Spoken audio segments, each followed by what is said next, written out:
Each year, Santa Monica Pier performers are finding it harder to land a spot on the famous landmark.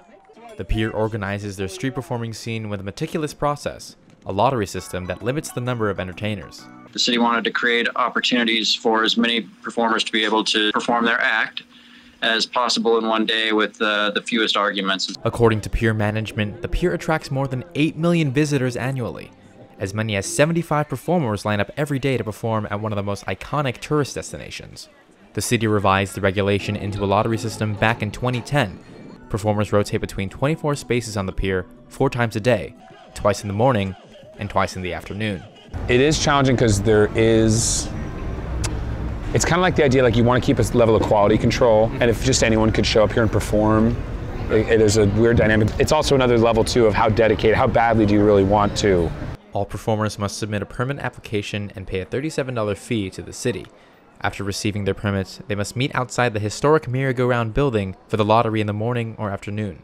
The lottery proctor then pulls names from a bucket at random, and the person chosen picks an area to perform for 3 hours. But on crowded days like this one, everyone wants a spot.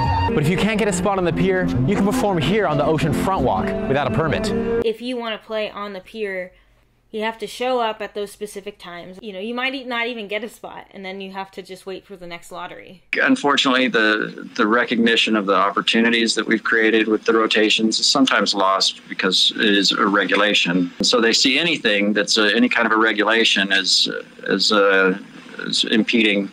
Despite the city's ordinance, some are willing to go through the process to continue performing and make a decent living. I played for 7 hours and made like $4, and it was terrible. And I was like, oh God, I'm never going to be able to make a living at this. Like I was like, oh, hey, how am I going to pay my bills?